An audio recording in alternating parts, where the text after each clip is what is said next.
नमस्कार विद्यार्थी मित्रांनो, Indian polity bye Vicky Shinde या यूट्यूब चॅनलला आपलं स्वागत आहे. अभ्यास कितीही केला तरी आपल्याला या ठिकाणी त्यामध्ये समाधान वाटत नाही. का? कारण की आपण जेव्हा कोणत्याही प्रकारच्या परीक्षेचा अभ्यास करतो तेव्हा तो अभ्यास परिपूर्ण झालेला आहे, पूर्ण झालेला आहे अशा आपल्याला पूर्ण खात्री कधीच वाटत नाही. आणि मग त्यामुळे राज्यसेवा पूर्व परीक्षा असो किंवा कंबाईन पूर्व परीक्षा असो किंवा या दोन्ही प्रकारच्या परीक्षांच्या मुख्य परीक्षा असो किंवा आपण मुलाखतीची सुद्धा जर तयारी करायची म्हटलं तरी सुद्धा आपल्याला या ठिकाणी त्या मुलाखतीची बाबतची पूर्ण तयारी झालेली आहे असं कधीही वाटणार नाही. का? कारण की आपल्या मनामध्ये या ठिकाणी अभ्यासाबद्दल एक धाकधूक असते की आपला अभ्यास परिपूर्ण झालेला आहे का नाही, पूर्ण झालेले का नाही आहे आणि अभ्यासातला कोणता घटक राहिलेला तर नाही आहे ना, अशी आपल्याला वारंवार शंका असते. आणि म्हणून जेव्हा जेव्हा आपण परीक्षेला जात असतो तेव्हा तेव्हा आपल्याला या ठिकाणी या परीक्षेबद्दलची जी काही एक भीती आहे, मी याला आदरयुक्त भीती असं म्हणेन. का तर या ठिकाणी आपला अभ्यास पूर्ण झालेला आहे असं जरी आपल्याला वाटत असलं तरी कुठेतरी मनामध्ये या ठिकाणी एक चिंता असते, एक धाकधूक असते की आपण जो अभ्यास केलेला आहे तोच अभ्यास किंवा त्या अभ्यासाला अनुसरूनच या ठिकाणी परीक्षेमध्ये प्रश्न येतील की नाही याबाबतची चिंता किंवा याबाबतची धाकधूक आपल्या मनामध्ये असते. तर त्यामुळे या ठिकाणी ही जी धाकधूक आहे, ही चिंता आहे, ती दूर करण्याच्या हेतूने आपण आपला अभ्यास परिपूर्ण केला आहे का नाही आहे किंवा पूर्ण झालेला आहे का नाही आहे या हेतूने जर चाचपणी करायची असेल तर आपल्याला या ठिकाणी या व्हिडिओच्या माध्यमातून त्याबाबतची मदत जी काय ती निश्चितपणाने होईल की जेणेकरून राज्यव्यवस्था घटकाचा अभ्यास करत असताना एक प्रकारे आपला अभ्यास परिपूर्ण झालेला आहे का नाही आहे, पूर्ण झालेला आहे का नाही आहे याची खात्री आपल्याला या व्हिडिओच्या माध्यमातून करता येऊ शकेल.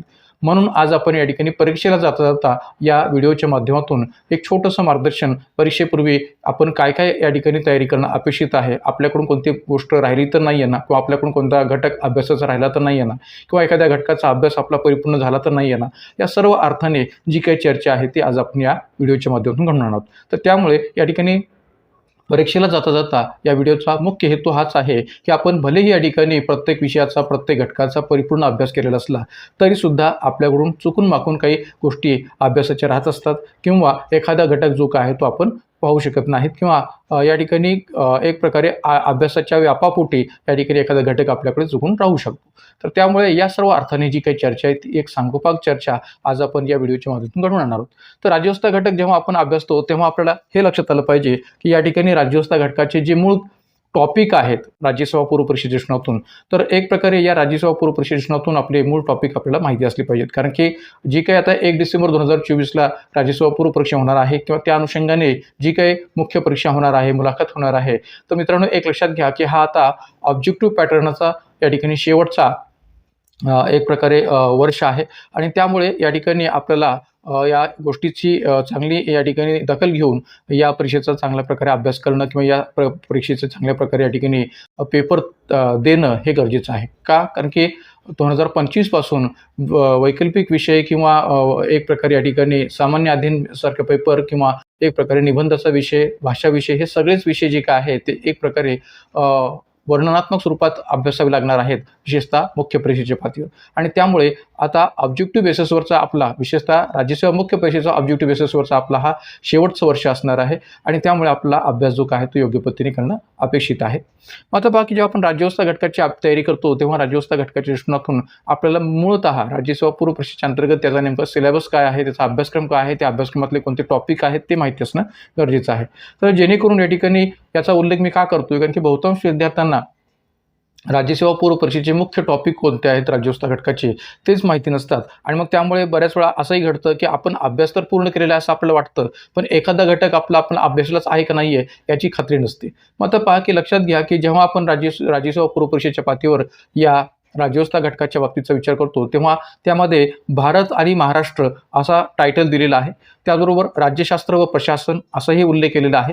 संविधान, राजकीय प्रणाली, पंचायती राज, नगर प्रशासन, सार्वजनिक धोरण आणि हक्कविषयक प्रश्न अशा पद्धतीने या ठिकाणी हा संपूर्ण जो काही सिलेबस आहे तो आपल्याला पाहायला मिळतो आणि या सिलेबसमधले राज्यव्यवस्था घटकासंबंधीचे टॉपिक आपल्याला पाहायला मिळतात. तर यामध्ये भारत आणि महाराष्ट्र या दोन्ही अनुषंगाने संविधानाच्या पातळीवरच्या तरतुदी आपल्याला विचारल्या जाऊ शकतात, घटक राज्य स्तरावरच्या सुद्धा आणि भारताच्या स्तरावर सुद्धा.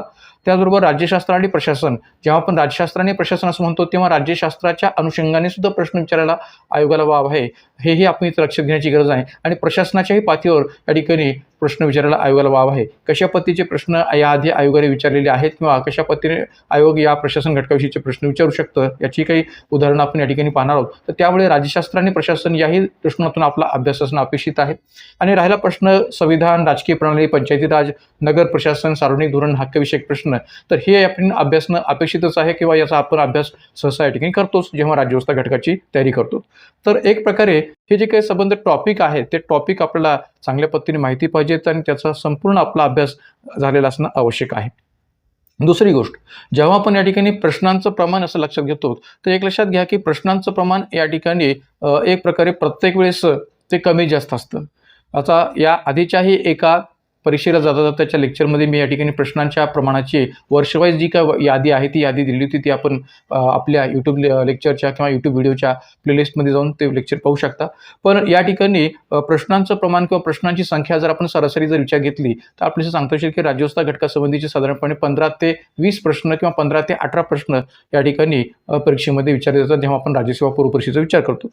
आणि मग या ठिकाणी जेव्हा आपण या राज्यव्यवस्था घटकाची संपूर्ण अर्थाने तयारी करता तेव्हा आपण ह्याही गोष्टी लक्षात ठेवल्या पाहिजेत की मागील प्रश्नपत्रिकांचा टॉपिक निहाय आपण आढावा घेतलेला आहे का, विशेषतः 2013 ते 23 या संबंध कालखंडामध्ये ज्या काही राज्यसेवा पूर्व परीक्षा आपल्याकडे झालेल्या आहेत तर त्या संबंध प्रश्नपत्रिकांचा आढावा आपण घेतलेला आहे का, हेही या ठिकाणी इथं आपण चांगल्या पद्धतीने लक्षात घेतलं पाहिजे. जर का एखादी प्रश्नपत्रिका आपल्या अभ्यासाची राहिली असेल या पूर्ण वर्षामधली तर आपण ती PYQ बेसिसवर आपण अभ्यासणं गरजेचं आहे. या दृष्टीने आपल्या यूट्यूब व्हिडिओच्या प्लेलिस्टमध्ये राज्यसेवा PYQचे अनेक व्हिडिओज तुम्हाला पाहायला मिळतील, ते आपण पाहू शकता. एवढंच नव्हे तर कोणत्या टॉपिकवर सर्वाधिक प्रश्न विचारले जातात त्याची पण आपली तयारी असली पाहिजे, कारण की त्याचाही जो काही संदर्भ आहे तो राज्यसेवा पूर्व परीक्षेमध्ये महत्त्वाचा असतो की वारंवार या ठिकाणी कोणत्या टॉपिकवर प्रश्न अधिकाधिक विचारले गेलेले आहे, त्याची वारंवारिता नेमकी कशी राहिलेली आहे याचाही आपण इथं विचार केला पाहिजे. राज्यसेवेत घटनानिमित्तील प्रश्न अधिक विश्लेषणात्मक असतात हे आजपर्यंतचा अनुभव आहे. तुम्ही जर या ठिकाणी अगोदरचे PYQ काढून पाहिले तर तुम्हाला असं दिसून येईल की घटनानिमित्ती या टॉपिकवरचे प्रश्न हे आयोगाने अधिकाधिक विश्लेषणात्मक पद्धतीने विचारलेले आहेत, किंबहुना केंद्र राज्य संबंधावरचे सुद्धा प्रश्न आयोगाने एक प्रकारे विश्लेषणात्मक दृष्टिकोनातून विचारण्यावर भर दिलेला आहे. आता विश्लेषणात्मक दृष्टिकोनातून म्हणजे कसं, तर एक प्रकारे एक प्रश्न, मूळ प्रश्न आणि त्याला दिलेले 4 पर्याय, त्या 4ही पर्यायांची जी काही पर्याय आहेत ते लांबलचक वाक्यांच्या आधारावर आणि त्याला पुन्हा पर्याय उत्तर, तर या अर्थाने त्याला आपण विश्लेषणात्मक असं म्हणू शकतो. वन लाईनर क्वेश्चन हा प्रकार शक्यतो या ठिकाणी राज्यसेवा पूर्व परीक्षेमध्ये कमी असतो असं म्हणायला इथं जागा होते. आणि म्हणून या ठिकाणी विश्लेषणात्मक प्रश्न मग ते घटनानिमित्तीचे असोत किंवा राजकीय प्रणालीविषयीचे असोत, केंद्र राज्य संबंधाविषयीचे असोत, तर अशा अनेक पातळीवर ते विचारण्यावर आयोग भर देतो राज्यसेवा पूर्व परीक्षेमध्ये. जेव्हा आपण एकंदरीत राज्यसेवा पूर्व परीक्षेचा अभ्यास करतो तेव्हा आपण हेही लक्षात घेतलं पाहिजे की केवळ आपण राज्यसेवा पूर्व परीक्षेचेच प्रश्न पाहिले पाहिजेत किंवा राज्यसेवा पूर्व परीक्षेच्याच PYQचा विचार केला पाहिजे अशातला भाग नाही आहे. तर कधी कधी आयोग या ठिकाणी संयुक्त गट ब क पूर्व परीक्षेचे किंवा मुख्य परीक्षेचेही प्रश्न या ठिकाणी आपल्याकडे या राज्यसेवा पूर्व परीक्षेमध्ये विचारू शकतो. त्यामुळे त्यांचाही संदर्भ आपण इथं लक्षात घेतला पाहिजे, त्यांचेही PYQ आपण इथं पाहिले पाहिजेत. तर एक लक्षात घ्या की संयुक्त पूर्व परीक्षेत वारंवार विचारल्या गेलेल्या प्रश्नांचा एरिया कोणता आहे किंवा एक प्रकारे वारंवार कोणत्या घटकावर प्रश्न आयोगाने विचारलेले राज्यव्यवस्थेच्या अंतर्गत, तर त्याचाही लक्षपूर्वक आपण अभ्यास करणं गरजेचं आहे. का, कारण की संविधान सभेतील विभिन्न ज्या काही समित्या होत्या त्या समित्यांविषयी सुद्धा आयोगाने बऱ्याच वेळा कंबाईनच्या एक्झाममध्ये प्रश्न विचारलेले आहेत, किंवा मूलभूत कर्तव्ये, मार्गदर्शक तत्वे, महान्यायवादी किंवा महाधिवक्ता याही घटकावर वारंवार प्रश्न विचारण्यावर भर दिलेला आहे कंबाईन पूर्वमध्ये. एवढंच नव्हे तर ग्रामपंचायत, ग्रामसभा, जिल्हा परिषद, सरपंच, ग्रामसेवक, जिल्हा परिषद अध्यक्ष, सरकारी आयोग असे विभिन्न जे काही घटक आहेत की जे पंचराज्याशी संबंधित असतील, केंद्र राज्य संबंधाशी संबंधित असतील, राजकीय प्रणाली या घटकाशी संबंधित असतील, तर त्या सगळ्याच अनुषंगाने आयोगाने कंबाईन पूर्वमध्ये वेगवेगळ्या वेळेस प्रश्न विचारलेले आहेत आणि त्यांची वारंवारिता ही अधिकाधिक आपल्याला दिसून येते. तसंच राज्यसेवा पूर्व परीक्षेच्या पातळीवर सुद्धा वारंवार विचारल्या गेलेल्या प्रश्नांचा एरिया नेमका कोणता आहे, तर त्याचीही जेव्हा आपण चर्चा करतो तेव्हा या ठिकाणी त्याचा विस्ताराने आपल्याला इथं पुढे विचार करायचा आहे. तर एक लक्षात घ्या की व्यक्तिविशेष प्रश्न विचारण्यावर आयोग राज्यसेवा पूर्व परीक्षेमध्ये भर देतं हे नाकारता येऊ शकत नाही. कंबाईन पूर्वमध्ये व्यक्तिविशेष प्रश्न आयोगाने कमी प्रमाणात विचारलेले आहेत, मात्र राज्यसेवा पूर्व परीक्षेमध्ये व्यक्तिविशेष प्रश्न विचारण्यावर आयोगाने अधिकाधिक भर दिलेला आहे. कशा पद्धतीने, तर मी तर या ठिकाणी काही उदाहरणं देऊ शकतो की जसं 2013च्या एक्झाममध्ये डॉक्टर वर्गीस कुरियन ज्यांनी भारतामध्ये धवल क्रांती घडवून आणली होती, धवल क्रांतीचे जनक असं त्यांना म्हटलं जातं, तर 2013च्या राज्यसेवा पूर्व परीक्षेमध्ये डॉक्टर वर्गीस कुरियन यांच्याविषयी प्रश्न विचारलेला होता. लोकनायक बापूजी आने यांच्याविषयी सुद्धा प्रश्न आयोगाने विचारलेलं आहे की जे महाविदर्भ हे स्वतंत्र राज्य असावं या गोष्टीचे समर्थक होते. एवढंच नव्हे तर श्याम बेनेगल की जे एक प्रसिद्ध बॉलिवूडमधले सिनेचित्रपट दिग्दर्शक आहेत, तर त्यांच्यावर सुद्धा आयोगाने प्रश्न विचारलेले आहेत. R.K. लक्ष्मण की ज्यांना आपण कॉमन मॅन म्हणून ओळखतो, तर असे हे प्रसिद्ध व्यंगचित्रकार R.K. लक्ष्मण की ज्यांच्याही बद्दल आयोगाने प्रश्न विचारलेले आहेत, किंवा अटल बिहारी वाजपेयी यांच्याबद्दल सुद्धा आयोगाने प्रश्न विचारलेले आहेत. तर व्यक्तिविशेष प्रश्न या अर्थाने सुद्धा या ठिकाणी आयोगाने बऱ्याच वेळा प्रश्न विचारलेले आहेत. जर आपण अगोदरच्या PYQ काढून पाहिल्या तर तुम्हाला निश्चितपणे त्याचा संदर्भ जो काही तो लक्षात येईल. तर त्याच अनुषंगाने हे प्रश्न नेमकं कशा आयोगाने विचारले होते याचा संदर्भ थोडक्यात आपण याचा विचार घेऊया की अटल बिहारी वाजपेयी यांच्या संदर्भातील खालील विधाने विचारात घ्या असा प्रश्न राज्यसभा पूर्व 2015 मध्ये आयोगाने विचार घेतलेला होता की अटल बिहारी वाजपेयी यांच्या संदर्भातील खालील विधाने विचारात घ्या. ते 1996 ते 2004 या काळात 3 वेळा भारताचे पंतप्रधान होते, आणि ते लोकसभेचे 8 वेळा तर राज्यसभेचे 3दा सभासद होते. वरीलपैकी कोणते विधान किंवा कोणती विधाने बरोबर आहेत? आणि पर्याय उत्तर दिली होती फक्त फक्त ब, दोन्ही आणि ब, आणि 4 नंबरचा पर्याय दोन्ही नाहीत. तर या ठिकाणी या प्रश्नाचं उत्तर आपल्याला सांगता येईल की यातलं फक्त पर्याय अच जो काय आहे तो बरोबर आहे. का? कारण की ते 1996 ते 2004 या काळात 3 वेळा भारताचे पंतप्रधान होते का? तर निश्चितपणाने 1996, 1998 आणि 1999 असं या ठिकाणी 3दा या कालखंडामध्ये ते भारताचे पंतप्रधान होते. मात्र ते लोकसभेचे 8 वेळा नव्हे तर 9 वेळा आणि राज्यसभेचे 2 वेळा सभासद होते असं म्हणणं योग्य आहे. मात्र या ठिकाणी ब पर्यायामध्ये ते 8 वेळा आणि 3दा असा उल्लेख केला असल्यामुळे ब पर्याय चुकीचा आहे. म्हणून या ठिकाणी या प्रश्न उत्तर काय? तर पर्याय क्रमांक 1 की फक्त विधान यातलं बरोबर आहे. तर या ठिकाणी खऱ्या अर्थाने जर पाहिलं तर अटल बिहारी वाजपेयी हे 1996 ते 2004 या काळात 3 वेळा भारताचे पंतप्रधान होते, की ज्यामध्ये 1996 ते 96 13 दिवस, 1996 ते 99 13 महिने NDAचं सरकारच्या धर्तीवर त्यांनी हे सरकार स्थापन केलं होतं NDAच्या नेतृत्वाखाली, आणि 1999 ते 2004 5 वर्ष यांचं सरकार होतं तेही NDAच्याच नेतृत्वाखाली, आणि ते लोकसभेचे 9 वेळा तर राज्यसभेचे 2 वेळा या ठिकाणी सभासद होते. तर असं हे व्यक्तिविशेष प्रश्न सुद्धा अटल बिहारी वाजपेयीविषयी विचारला गेलेला आहे. किंबहुना द मेकिंग ऑफ महात्मा या चित्रपटाचं निर्देशन कोणी केले असा प्रश्न 2016च्या राज्यसभा पूर्व परीक्षेमध्ये विचारला होता, आणि पर्याय दिले होते पर्याय 1 सत्यजित रे, पर्याय 2 मृणाल सेन, पर्याय 3 रिचर्ड ॲटनबरो, आणि पर्याय 4 श्याम बेनेगल. तर मित्रांनो, आपल्याला गांधी हा चित्रपट माहिती असतो की जो रिचर्ड ॲटनबरो यांचा होता, आणि बेन किंग्सले या एक प्रकारे अभिनेत्याने गांधींची भूमिका केलेली होती. मात्र द मेकिंग ऑफ महात्मा हा चित्रपट जो काय आहे तो श्याम बेनेगल यांनी निर्देशित केलेला चित्रपट आहे, आणि विशेष म्हणजे एक प्रकारे हा जो काही चित्रपट आहे तो खूप गाजलेला होता, किंबहुना याला अनेक पुरस्कारही प्राप्त झालेले होते. तर त्यामुळे द मेकिंग ऑफ महात्मा या अनुषंगाने याचं निर्देशन कोणी केलं होतं या चित्रपटाचं, असा प्रकारचा प्रश्न राज्यसभा पूर्व 2016 मध्ये विचारला गेला होता. तर या दृष्टीने जर आपण विचार केला तर बॉलिवूडमध्ये किंवा मुंबई चित्रपटसृष्टीमध्ये श्याम बेनेगल एक संवेदनशील दिग्दर्शक म्हणून ओळखले जातात, की ज्यांनी द मेकिंग ऑफ महात्मा या इंग्रजी चित्रपटाचं निर्देशन केलेलं होतं, आणि 1996 मध्ये रिलीज झालेला हा सिनेमा की ज्याची निर्मिती भारत आणि दक्षिण आफ्रिका या दोन्ही देशांनी मिळून केलेली होती. आणि या चित्रपटामध्ये महात्मा गांधींच्या दक्षिण आफ्रिकेतील 21 वर्षांच्या प्रारंभिक जीवनाची एक प्रकारे माहितीपटाच्या स्वरूपात माहिती दिली गेलेली आहे, किंवा त्यांच्या जीवनाविषयी स्पष्ट केले गेलेलं आहे. या चित्रपटातील बॅरिस्टर मोहनदास करमचंद गांधी या भूमिकेसाठी रजित कपूर हे जे काही अभिनेता आहेत की जे तुम्हाला स्क्रीनवर पाहायला मिळतील, तर या प्रतिभावंत अभिनेत्यास 1996 मध्ये सर्वश्रेष्ठ अभिनेत्याचा राष्ट्रीय पुरस्कार मिळालेला होता रजित कपूर यांच्या या अभिनयासाठी, आणि त्यांनी गांधींची भूमिका केलेली होती. एवढंच नव्हे तर या चित्रपटात इंग्रजी भाषेतील सर्वश्रेष्ठ फीचर फिल्मचाही राष्ट्रीय पुरस्कार मिळालेला होता. म्हणजे एकंदरीत विचार केला तर ही खऱ्या अर्थाने फिल्म जी होती ती इंग्रजी भाषेतली होती, पुन्हा ती हिंदी भाषेत सुद्धा अनुवादित झालेली होती. तर एक प्रकारे या ठिकाणी या चित्रपटास राष्ट्रीय पुरस्कार सुद्धा प्राप्त झालेला आहे, हेही आपण इथं माहिती असणं गरजेचं आहे. तर असाही व्यक्तिविशेष प्रश्न या ठिकाणी आयोगाने विचारला होता. जसं 2013च्या एक्झाममध्ये डॉक्टर वर्गीस कुरियन यांच्या बाबतीत सुद्धा आयोगाने प्रश्न विचारला होता. तो व्यक्तिविशेषच होता की डॉक्टर वर्गीस कुरियन यांच्या बाबतीत काय खरे नाही. ज्या वर्गीस कुरियन यांनी भारतामध्ये दुग्ध क्रांती किंवा धवल क्रांती घडवून आणली होती, त्या डॉक्टर वर्गीस कुरियन यांच्या बाबत काय खरे नाही. त्यांना धवल क्रांतीचे जनक मानतात. ब, ते बहुतांशी आनंद येथे राहिले व अमूलशी जुळले होते. क, ते म्हणत मी दूध पित नाही कारण मला दूध आवडत नाही. ड, त्यांना पद्मविभूषण प्रदान करण्यात आले परंतु मॅगसेसे अवॉर्ड त्यांना मिळाले नाही. ई, म्हशींच्या दुधाची पावडर बनवण्यात त्यांचा मोठा हात होता. आणि एक प्रकारे पर्याय उत्तर होती पर्याय 1 क, पर्याय 2 ड, पर्याय 3 ई, आणि पर्याय 4 कोणतेही नाही. विचारलंय काय की या संबंध विधानांपैकी कोणतं विधान डॉक्टर कुरियन यांच्या बाबतीत खरे नाही. तर यातलं या ठिकाणी जे ड विधान आहे ते खरे नाही आहे की त्यांना पद्मभूषण प्रदान करण्यात आले परंतु मॅगसेसे अवॉर्ड त्यांना मिळाले नाही. तर मित्रांनो एक लक्षात घ्या की डॉक्टर वर्गीस कुरियन यांना भारताच्या सरकारच्या माध्यमातून पद्मविभूषण प्रदान करण्यात आलं होतं आणि दुसरी गोष्ट कम्युनिटी लिडरशिपसाठी त्यांना मॅगसेसे अवॉर्डसुद्धा प्राप्त झालेला होता. मात्र या ड विधानामध्ये मॅगसेसे अवॉर्ड त्यांना मिळाला नाही असा उल्लेख केलेला असल्यामुळे ड विधान जे आहे ते चुकीचं आहे. बाकी इतर विधानं सर्व बरोबर आहेत डॉक्टर वर्गीस कुरियन यांच्या बाबतीत. तर त्यामुळे या ठिकाणी याचं उत्तर सांगता येईल पर्याय क्रमांक 2 ड.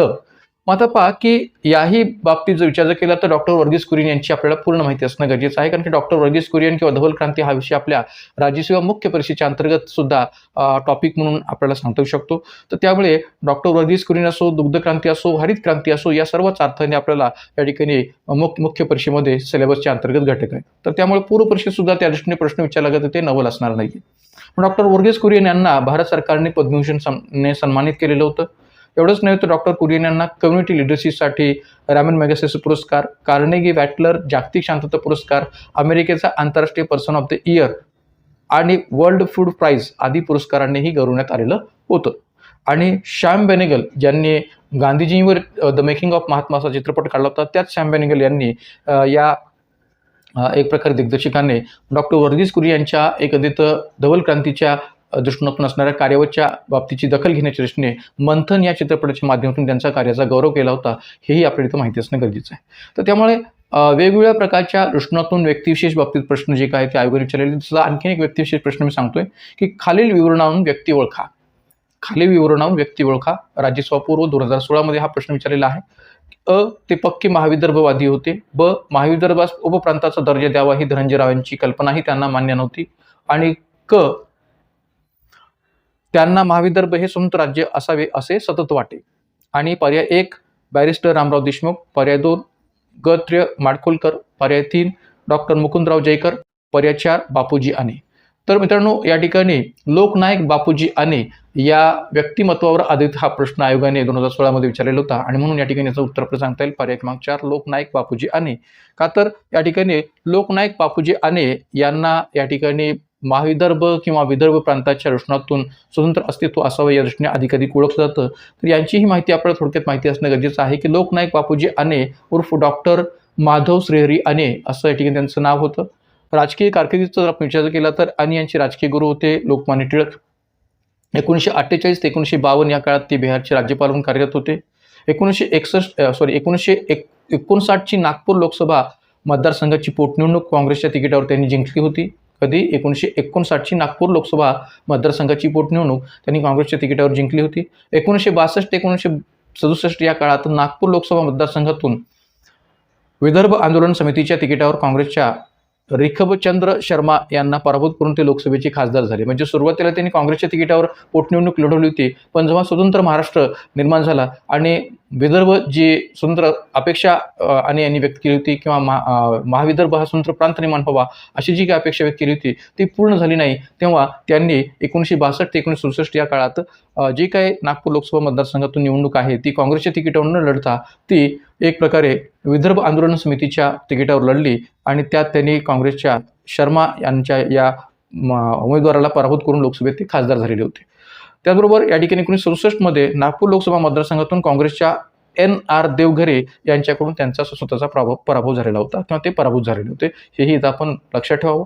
आणि विशेष म्हणजे या लोकनायक बापूजी आने यांच्या बाबतीत ही बाब चांगल्या पद्धतीने लक्षात ठेवा की एक प्रकारे 1918 मध्ये या लोकनायक बापूजी आने यांनी लोकमत या वृत्तपत्राची स्थापना केली होती की जे वृत्तपत्र आजही आपल्या महाराष्ट्रामध्ये पाहायला मिळतं की जे पुढे 1952 मध्ये जवाहरलाल दर्डा यांनी विकत घेतले. म्हणजे खऱ्या अर्थाने लोकमत या वृत्तपत्राची स्थापना 1918 मध्ये या बापूजी आने यांच्या माध्यमातून झालेली होती की जे पुढे 1952 मध्ये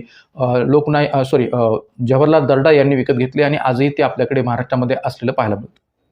एवढंच नव्हे तर या ठिकाणी एक प्रश्न व्यक्तिविशेष या दृष्टीतून सुद्धा आणखीन आपल्याला सांगता येईल तो म्हणजे कोणता की ज्यांनी सर्वसामान्य मनुष्य निर्माण केला ते RK लक्ष्मण रोज सकाळी वाचकांना हसवीत. त्यांनी निर्माण केलेला सर्वसामान्य मनुष्य नेमका कसा दिसायचा या अर्थाने हा प्रश्न राज्यसेवा पूर्व परिषद 2016 मध्ये आयोगाने विचारला होता. पर्याय 1 चष्मा वापरायचा व चेकचा कोट घालायचा, पर्याय 2 टक्कलवाला होता व हाफ पॅन्ट घालायचा. पर्याय 3 आकर्षक केस रचना होती परंतु धोतर नेसायचा. पर्याय 4 गुळगुळीत दाढी असलेली असायची केलेली असायची व व्यवस्थित पोशाखात असायचं. तर मित्रांनो, हा आर के लक्ष्मण की ज्यांची प्रतिमा या ठिकाणी आपल्याकडे कॉमन मॅनच्या बेसिसवर उभी राहिलेली होती. तर त्यांच्या दृष्टिकोनातून विचारलेला हा प्रश्न होता की सर्वसामान्य मनुष्य निर्माण केला ते आर के लक्ष्मण रोज सकाळी वाचकांना हसवीत. त्यांनी निर्माण केलेला सर्वसामान्य मनुष्य किंवा कॉमन मॅन हा नेमका कसा दिसायचा? तर याचं उत्तर आपल्याला सांगता येईल पर्याय क्रमांक 1 च्या माध्यमातून की चष्मा वापरायचा व चेकचा कोट घालायचा. कारण की एक प्रकारे आर के लक्ष्मण यांनी आपल्या कार्टूनच्या माध्यमातून ज्या कॉमन मॅनची प्रतिमा उभी केली होती त्या प्रतिमेमध्ये तो व्यक्ती हा चेकचा कोट घालायचा आणि चष्मा वापरायचा अशी प्रतिमा त्यांनी कार्टूनच्याद्वारे निर्माण केलेली होती. त्यामुळे पर्याय 1 हे या प्रश्नाचं उत्तर आहे. तर याही अनुषंगाने आर के लक्ष्मण यांच्याविषयीची थोडीशी माहिती आपल्याला असणं गरजेचं आहे की जसं आर के लक्ष्मण यांचा कॉमन मॅन चष्मा वापरायचा व चेकचा कोट घालायचा यांचं पूर्ण नाव होतं आर के लक्ष्मण यांचं रासीपुरम कृष्णस्वामी लक्ष्मण. प्रसिद्ध व्यंग्यचित्रकार म्हणून त्यांची ओळख होती. टनल टू टाईम ही त्यांची आत्मकथा आहे. आणि पुरस्कारांच्या पातळीवर जर विचार केला तर डॉक्टर वर्गीस कुरियन यांच्याप्रमाणेच यांना सुद्धा पद्मभूषण, पद्मविभूषण, रॅमन मॅगसेसे पुरस्कार असे विभिन्न पुरस्कार प्राप्त झालेले होते. आणि आर के लक्ष्मण यांच्याद्वारे बनवलेल्या कॉमन मॅनचे व्यंग्यचित्र किंवा कार्टून वर्ष 1951 पासून प्रसिद्ध इंग्रजी वृत्तपत्र टाइम्स ऑफ इंडियाच्या पहिल्या पृष्ठावर यू सेड इट या शीर्षकासह छापले होते किंवा छापले जात होते. तर त्यामुळे एकंदरीत या व्यक्तिविशेष बाबतीत जर विचार केला तर आर के लक्ष्मण असोत, लोकनायक बापूजी आने असोत किंवा डॉक्टर वर्गीस कुरियन असोत, अटल बिहारी वाजपेयी असोत, अशा वेगवेगळ्या व्यक्तींच्या विषयी जे काही प्रश्न आहेत ते आयोगाने विचारलेले आहेत. मग ते भलेही 2013 मध्ये विचारलेले असो, 2015 मध्ये विचारलेले असो, 2016 मध्ये विचारलेले असो. तर राज्यसेवा पूर्व परीक्षेच्या पातळीवर असे व्यक्तिविशेष प्रश्न विचारण्याचं प्रमाण हे आयोगाकडून बहुतांश प्रमाणात राहिलेलं आहे. तर त्यामुळे सुद्धा आपण त्याची तयारी योग्य पद्धतीने ठेवणं गरजेचं आहे. जर आपण पुढे जर पाहिलं तर या ठिकाणी विभिन्न इतरही घटकांच्या दृष्टीने आयोगाने या संबंध मागच्या वर्षामध्ये प्रश्न राज्यसेवा पूर्व परीक्षेत विचारलेले आहेत. कोणकोणते घटक? तर राज्य आणि संघ लोकसेवा आयोगाच्या रचना, अधिकार, कार्य याही अनुषंगाने आयोगाने प्रश्न विचारलेले आहेत. राज्य लोकसेवकाची जी काही चर्चा किंवा संघ लोकसेवकाची जी काही चर्चा भारतीय राज्यघटनेमध्ये कलम 315 ते 323 अंतर्गत केलेली आहे. तर त्या सर्व अनुषंगाने आपली तयारी असणं गरजेचं आहे. विशेषतः कलम 315 ते 323 अंतर्गत मोडणाऱ्या ज्या काही राज्य लोकसेवा, संयुक्त लोकसेवा आयोग किंवा संघ लोकसेवकाबाबतच्या संबंध तरतुदी आहेत त्या आपल्या अजिबात विसरता कामा नयेत. का तर याविषयी आयोगाने बहुतांश वेळा प्रश्न विचारलेले आहेत. एवढंच नव्हे तर कलम 352, 356, 360च्या अनुषंगाने किंवा या ठिकाणी जे काही आणीबाणीविषयक तरतुदी आहेत तर त्या संबंध आणीबाणीविषयक तरतुदी आणि त्याला अनुसरून इतर जी काही कलम आहेत, मग कलम 359 असेल, कलम 365 असेल, तर त्याही दृष्टिकोनातून या ठिकाणी महत्त्वपूर्ण ज्या तरतुदी आहेत आणीबाणीविषयक दृष्टिकोनातून तर त्या आपण चांगल्या पद्धतीने तयार ठेवणं अपेक्षित आहे. आणीबाणी कालखंडात राष्ट्रपतींना प्राप्त होणारे अधिकार याही बाबतीत कधी कधी आयोग प्रश्न विचारतो. त्यामुळे त्याचीही तयारी आपली परिपूर्ण असणं गरजेचं आहे.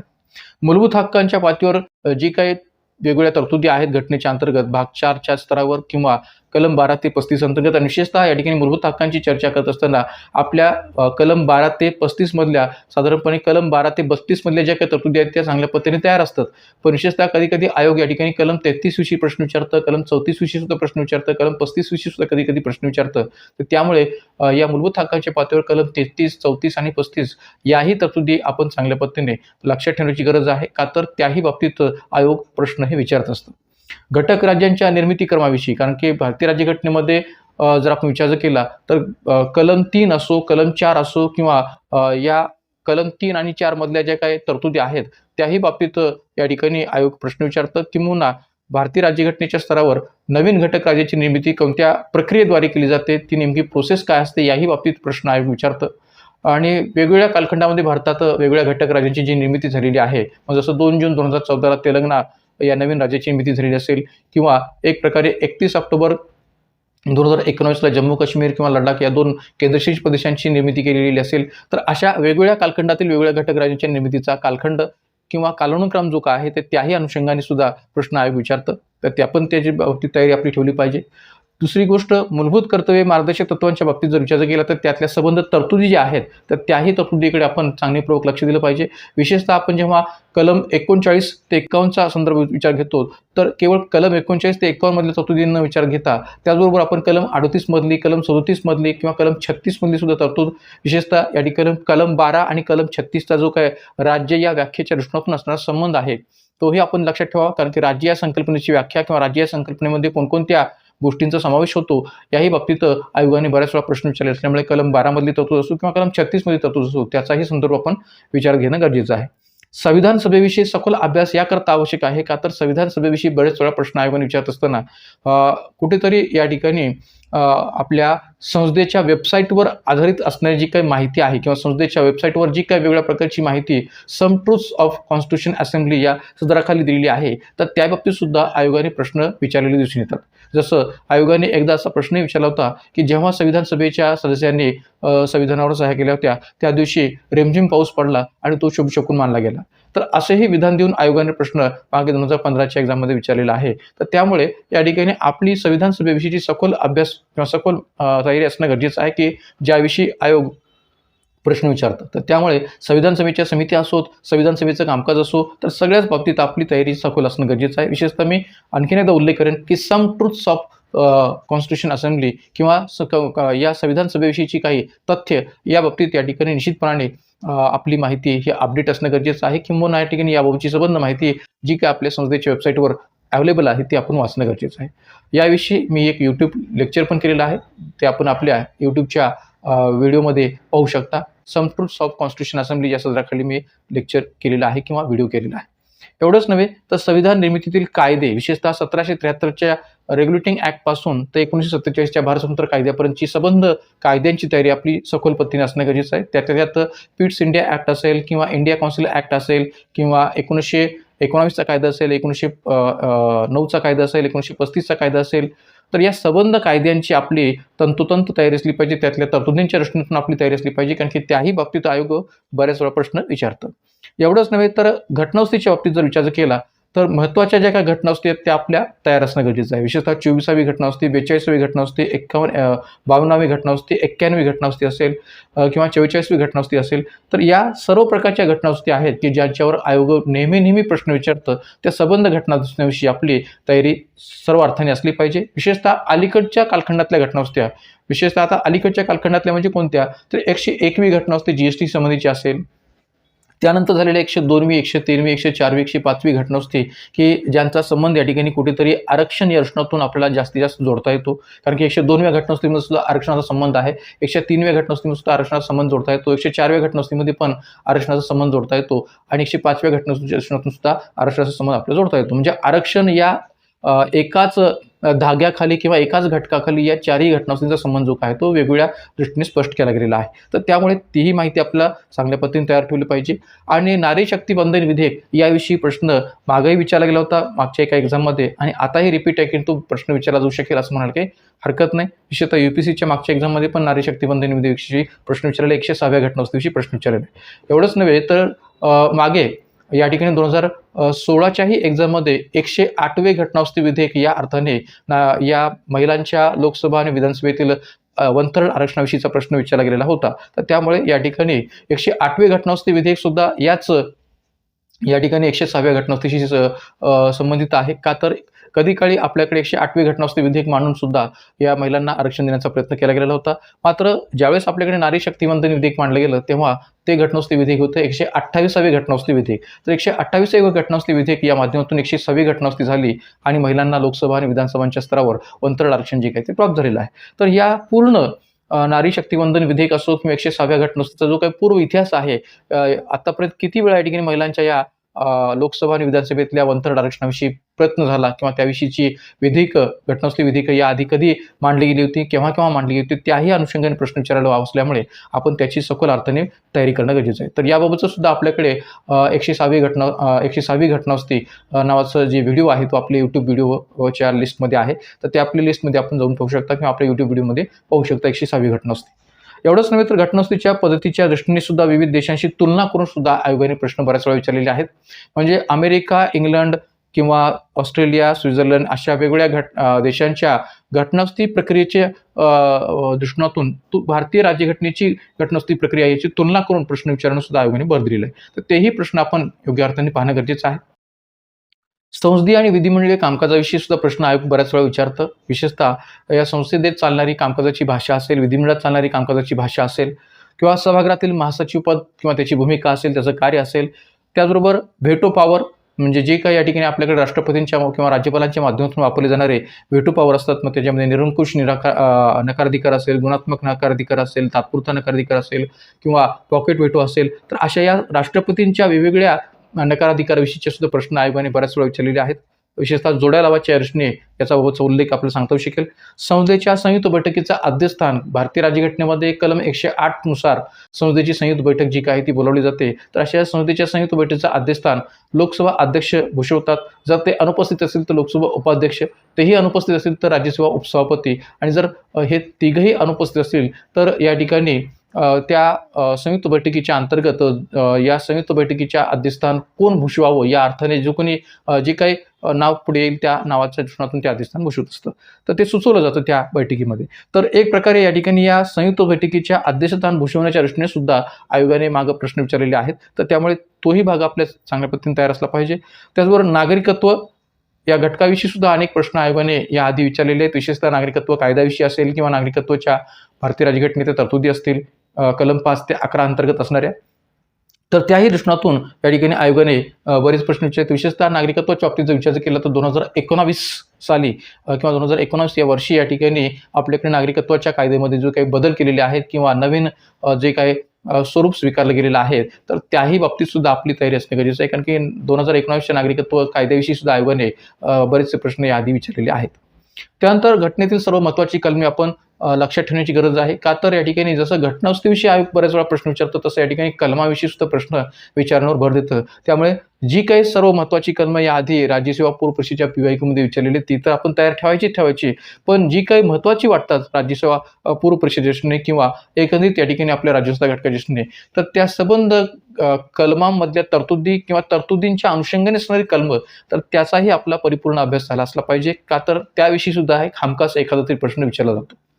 त्याचबरोबर वैधानिक कार्यपद्धती, म्हणजे ज्यावेळेस आपण या ठिकाणी राज्यसेवा पूर्व परीक्षा विचारात घेऊया किंवा कंबाईन पूर्व परीक्षा विचारात घेऊया किंवा या दोन्ही बाबतीतच्या मुख्य परीक्षा विचारात घेऊया, तर आपल्याला अवघड जाणारा जर कोणता या ठिकाणी विषय असेल तर तो वैधानिक कार्यपद्धतीचा आहे किंवा संसदीय समित्यांविषयीचा आहे किंवा संसदेत चालणाऱ्या कामकाजाच्या विषयीचा आहे किंवा आपल्याकडे जी काही वेगवेगळ्या प्रकारची तंत्र वापरली जातात संसदेच्या कामकाजामध्ये, तर त्याविषयी विचारले जाणारे प्रश्न असो, तर हा जो काही एरिया आहे की ज्या एरियाविषयी आयोग नेहमी प्रश्न विचारतं. का तर आयोगालाही चांगलं माहिती आहे की वैधानिक कार्यपद्धती असू द्या, संसदीय कामकाजातली तंत्र असू द्या, संसदीय कामकाजाची भाषा असू द्या किंवा एक प्रकारे या ठिकाणी वैधानिक कार्यपद्धतीच्या अंतर्गत असणारे वेगळे घटक असू द्यात. तर अशा या वेगवेगळ्या घटकांविषयी या ठिकाणी जेव्हा आयोग प्रश्न विचारतो तेव्हा विद्यार्थ्यांचं त्यामध्ये चुकण्याचं प्रमाण हे अधिक असतं आणि म्हणून वारंवार आयोग या ठिकाणी वैधानिक कार्यपद्धती, संसदेतील वापरले जाणारे तंत्र, संसदेची कामकाजाची भाषा अशा किंवा संसदीय समित्या या घटकाविषयीचे प्रश्न अधिकाधिक विचारण्यावर भर देतं. तर त्यामुळे वैधानिक कार्यपद्धती जेव्हा आपण विचार घेतो तेव्हा संसदेच्या स्तरावरची वैधानिक कार्यपद्धती असो किंवा राज्य विधिमंडळाच्या स्तरावरची वैधानिक कार्यपद्धती असो, त्या अनुषंगाने आपल्याला भारतीय राज्यघटनेतील कलम 107.3, 107.4, 107.5 या संबंध कलमातल्या तरतुदी आणि त्याचबरोबर कलम 196.3, 196.4, 196.5 याही बाबतीतच्या तरतुदी चांगल्या माहिती असल्या पाहिजेत. कारण की त्या बाबतीत आयोग बऱ्याच वेळा प्रश्न विचारतं किंवा याआधी त्यांनी विचारलेले आहेत. त्याचबरोबर जसं मी आता म्हटल्याप्रमाणे की संसदीय तंत्र किंवा संसदीय आयुध, प्रश्नोत्तरांचा तास असेल, 0 तास असेल, स्थगन प्रस्ताव असेल, लक्षवेधी सूचना असेल, अविश्वास प्रस्ताव असेल किंवा इतर अनेक प्रकारची जी काही संसदीय आयुध किंवा तंत्र आपल्याकडे वापरली जातात, तर त्याही दृष्टीतून आयोग बऱ्याच वेळा प्रश्न या ठिकाणी विचारतो. तर त्यामुळे त्याही बाबतीची संपूर्ण तयारी असणे आपली गरजेचं आहे. संसदीय समित्या याचा जर विचार केला तर विशेषतः आर्थिक समित्यांविषयी, अंदाज समिती, लोकलेखा समिती, सार्वजनिक उपक्रम समिती याविषयी आयोग अधिकाधिक प्रश्न विचारतं. मग त्यांची संघटनात्मक बाजू असेल, रचना असेल किंवा त्यांची अधिकार व कार्य असतील, तर त्या बाबतीत सुद्धा आयोग बऱ्याच वेळा प्रश्न विचारण्यावर भर देतं. तर त्यामुळे या संबंध ज्या काही तिन्ही आर्थिक समित्या आहेत किंवा या ठिकाणी विधी समिती असोत किंवा सर्वसाधारण समिती असोत, त्याही बाबतीत कधी कधी प्रश्न आयोग विचारतं. तर त्यामुळे संसदीय समित्यांची तयारी करत असताना सुद्धा आपली तयारी ही उत्तम असणं गरजेचं आहे. त्याचबरोबर भारत, ब्रिटन, अमेरिका या देशांची तुलना करून विचारले जाणारे प्रश्न, मग ती तुलना संसदीय स्तरावरची तुलना असो किंवा न्यायिक पुनर्निवडणुकीच्या पातळीवरची तुलना असो किंवा पंतप्रधान पदाची तुलना असो, जर तुम्ही राज्यसेवा पूर्व परीक्षेची या आधीचे जर प्रश्न तुम्ही पाहिले असतील, वेगवेगळ्या 2015चे असतील, 16चे असतील, 17चे असतील, 2013चे असतील, तर अशा या वेगवेगळ्या प्रकारच्या प्रश्नपत्रिकामध्ये तुम्हाला अशी तुलना करून विचारणाऱ्या प्रश्नांचं प्रमाण हे अधिकाधिक पाहायला मिळेल. तर त्यामुळे भारताच्या संसदेची ब्रिटनच्या संसदेशी केलेली तुलना असेल किंवा भारताच्या संसदेची अमेरिकेशी संसदेची तुलना केलेली असेल किंवा न्यायीन पुनर्विलोकनाच्या पातळीवर भारताच्या न्यायिक पुनर्विलोकनाची अमेरिकेच्या न्यायिक पुनर्विलोकनाशी केलेली तुलना असेल किंवा एक प्रकारे भारतीय पंतप्रधानांची इंग्लंडच्या पंतप्रधानांशी केलेली तुलना असेल, तर अशा या सगळ्या अंगाने प्रश्न जे काय ते आयोगाने विचारलेले आहेत आणि ते विचारलेले असल्यामुळे आपल्याला एक तुलनात्मक जी काय अभ्यासपत्ती आहे ती या राज्यसेवा पूर्वपरीक्षेच्या दृष्टीने चांगल्या पद्धतीने तयार ठेवली पाहिजे. एवढंच नव्हे तर घटनेची मूलभूत चौकट आणि केशवानंद भारती खटला या दृष्टीने सुद्धा आपली तयारी अधिक असणं गरजेचं आहे, कारण की घटनेच्या मूलभूत चौकटी अंतर्गत कोणकोणते घटक मोडतात याही दृष्टिकोनातून 2015च्या राज्यसेवा पूर्वपरीक्षेमध्ये आयोगाने प्रश्न विचारला होता की भारतीय राज्यघटनेची जी मूलभूत वैशिष्ट्ये आहेत त्या मूलभूत वैशिष्ट्ये अंतर्गत कोणकोणते घटक येतात आणि ती मूलभूत वैशिष्ट्ये एवढी का महत्त्वाची आहेत की ज्याचा संबंध केशवानंद भारती खटल्याशी जोडला जातो. तर ही जी काही घटनेची मूलभूत चौकट किंवा मूलभूत आराखडा आहे त्या अंतर्गत येणारे संबंध घटक त्याची यादी आपल्याला माहिती असणं गरजेचं आहे. एवढंच नव्हे तर प्रशासन या घटकाविषयीचे प्रश्न सुद्धा आपण पाहिले पाहिजेत. का तर बऱ्याच वेळा आयोगाने भ्रष्टाचार प्रतिबंधक कायदा 2018 विषयी सुद्धा प्रश्न विचारलेले आहेत किंवा मंत्रिमंडळ सचिवालयाविषयी प्रश्न विचारलेले आहेत, PMO office, prime minister office याविषयी सुद्धा प्रश्न आयोग विचारत राहतं.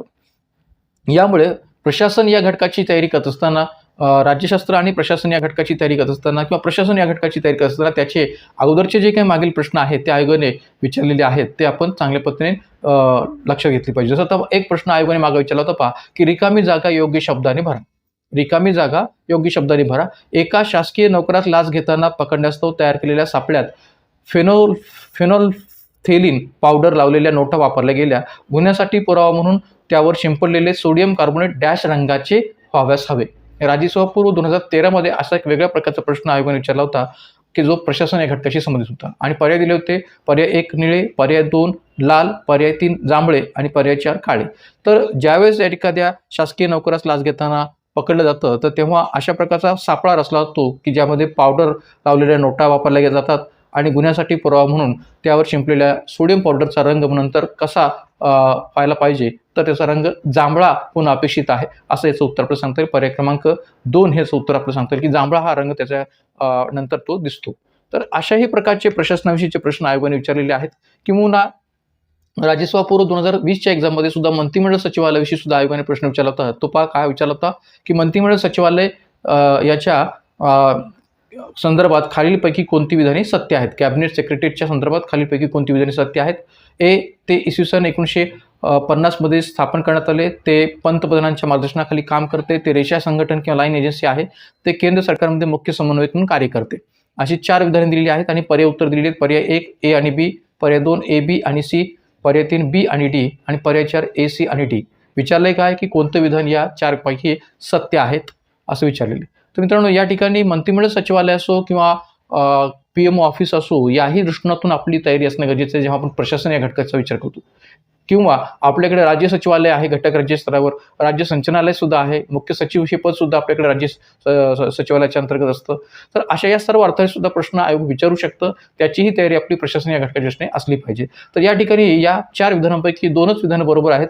ती म्हणजे कोणती तर पर्याय 3 मधली की B आणि D की ते पंतप्रधानांच्या मार्गदर्शनाखाली काम करणारं मंत्रिमंडळ सचिवालय असतं आणि ते केंद्र सरकारमध्ये मुख्य समन्वयक म्हणून कार्य करते. तर या B आणि D 2च विधानांचा विचार जो काय तो सत्य आहे या अर्थाने करता शिकेल मंत्रिमंडळ सचिवालयाच्या पातळीवर. कशा अर्थाने तर या ठिकाणी जी काही या पर्यायामध्ये दिलेली विधान आहेत की ते 1950 मध्ये स्थापन करण्यात आले होते. तर याचा जर विचार केला तर या ठिकाणी आपल्याला म्हणता येईल की स्वातंत्र्यपूर्व काळात ब्रिटिश शासन प्रमुख गव्हर्नर जनरल यास आवश्यक तो सल्ला व मदत करण्यासाठी एक कार्यकारी परिषद निर्माण केली होती. म्हणजे आपल्याकडे मंत्रिमंडळ सचिवालयाचा विचार हा जरी स्वातंत्र्योत्तर कालखंडात झालेला असला तरी स्वातंत्र्यपूर्व काळात सुद्धा ब्रिटिश शासन प्रमुख गव्हर्नर जनरल यास आवश्यक तो सल्ला व मदत करण्यासाठी एक कार्यकारी परिषद निर्माण केलेली होती. मात्र स्वातंत्र्यप्राप्तीनंतर किंवा 15 ऑगस्ट 1947 रोजी पंडित जवाहरलाल नेहरूंनी अंतरिम सरकारमध्ये या कार्यकारी परिषदेचं नामकरण मंत्रिमंडळ सचिवालय असं केलं. या कार्यकारी परिषदेचं नामकरण काय केलं मंत्रिमंडळ सचिवालय असं केलं. आणि म्हणून त्या अनुषंगाने जर विचार केला तर या मंत्रिमंडळ सचिवालयाची स्थापना 1950 नसून 1947 आहे असं म्हणायला जागा उरते. दुसरी गोष्ट म्हणजे मंत्रिमंडळ सचिवालय जे आहे ते धोरणात्मक पातळीवर सल्ला देण्यासाठी काम करणारी एक मुख्य यंत्रणा आहे. सल्ला देण्यासाठी आणि योग्य निर्णय घेण्यामध्ये ती मदत करणारी भूमिका पार पाडते. आणि ते स्टाफ वर्ग अभिकरण आहे किंवा त्याला स्टाफ एजन्सी असं म्हटलं जातं. स्टाफ एजन्सी म्हणजे सल्लागार संस्था, सल्लागार घटक असं त्याला या ठिकाणी म्हटलं गेलेलं आहे. म्हणून मंत्रिमंडळ सचिवालयाचा जो प्रमुख आहे तो पंतप्रधान असतो. त्यांच्याच देखरेखीखाली या सचिवालयाचं कार्य चालतं. आता पहा की या प्रश्नामध्ये एक पर्याय दिला आहे की ते रेषा संघटना किंवा लाईन एजन्सी आहे. तर ते लाईन एजन्सी नसून ते स्टाफ एजन्सी आहे किंवा स्टाफ घटक आहे. ज्याला आपण सल्लागार घटक असं म्हणू शकतो, सल्ला देणारी यंत्रणा असं म्हणू शकतो. लाईन एजन्सी म्हणजे काय, तर दिलेल्या सल्ल्यानुसार अंमलबजावणीत आणणारी यंत्रणा म्हणजे लाईन एजन्सी. रेषा संघटन याचा अर्थ काय निघतो की या मंत्रिमंडळ सचिवालयानुसार जे काही अंमलबजावणी करणारी यंत्रणा आहे तिला रेषा संघटन किंवा रेषा एक प्रकारे संघटन असं म्हटलं जातं, लाईन एजन्सी असं म्हटलं जातं, रेषा घटक असं म्हटलं जातं, रेखा घटक असं त्याला म्हटलं जातं. तर जी अंमलबजावणी करणारी यंत्रणा असते त्याला या ठिकाणी म्हटलं जातं एक प्रकारे लाईन एजन्सी, आणि जे सल्ला देणारा घटक असतो त्याला म्हटलं जातं स्टाफ घटक. तर या अर्थाने याचा विचार करता येईल. एवढंच नव्हे तर मंत्रिमंडळ सचिवालय हे मंत्रिमंडळातील सर्व मंत्र्यांमध्ये आणि मंत्रालयांच्या कामकाजात समन्वय निर्माण करणारी एक महत्त्वपूर्ण यंत्रणा आहे, कारण की ते कार्यवाहक आणि एक प्रकारे कार्यकारी समन्वयक म्हणून काम करणारी यंत्रणा आहे. या सचिवालयातील मंत्रिमंडळ सचिवाचे स्थान अधिक महत्त्वाचं असतं, का तर भारतीय प्रशासन व्यवस्थेचा सर्वोच्च प्रमुख म्हणून त्याची या ठिकाणी ओळख असते, हे निश्चितपणे मान्य करावं लागेल. तर मंत्रिमंडळ सचिवालय हे स्टाफ एजन्सी किंवा सल्लागार घटक याच अर्थ नाही, का तर या ठिकाणी मंत्रिमंडळ सचिवालयाचा जो मुख्य सचिव आहे किंवा मंत्रिमंडळ सचिव जो आहे तो या ठिकाणी या पूर्ण मंत्रिमंडळाला सल्ला देत असतो, त्यामुळे तो एक सल्लागार घटक म्हणून या ठिकाणी काम करतो. त्याचबरोबर आणखीन एक प्रश्न आपल्याला सांगता येईल की जो प्रशासन या घटनेशी महत्त्वपूर्ण आहे की भारतीय राजशिष्टाचारानुसार पदनाम श्रेणीमध्ये किंवा ऑर्डर ऑफ प्रेसिडेन्स राज्यात खालीलपैकी कोणाचे स्थान सर्वात वरचे आहे. भारतीय राजशिष्टाचारानुसार पदनाम श्रेणीमध्ये किंवा ऑर्डर ऑफ प्रेसिडेन्स यानुसार राज्यात म्हणजे घटक राज्यात खालीलपैकी कोणाचे स्थान सर्वात वरचे आहे. राज्यसभा पूर्व 2016 मध्ये हा प्रश्न विचारला होता. पर्याय 1 उपपंतप्रधान, पर्याय 2 माजी राष्ट्रपती, पर्याय 3 घटक राज्याचे राज्यपाल आणि पर्यायाच्या सर्वोच्च न्यायालयाचे मुख्य न्यायमूर्ती. तर मित्रांनो एक लक्षात घ्या की राज्यात असं म्हटलेलं आहे, तर त्यामुळे ऑब्व्हियसलीचं उत्तर तिथं घटक राज्याचे राज्यपाल. कारण की जी काही आपल्याकडे प्रशासकीय स्तरावर ऑर्डर ऑफ प्रेसिडेन्सी विचारात घेतली गेलेली आहे, तर त्या भारतीय राजशिष्टाचारानुसार पदनाम श्रेणीचं जे स्वरूप आहे ते या प्रकारचं सांगता येतं की ज्यामध्ये पहिलं पद आहे राष्ट्रपती, दुसरं आहे उपराष्ट्रपती, तिसरं आहे पंतप्रधान आणि चौथं आहे घटक राज्याचा राज्यपाल.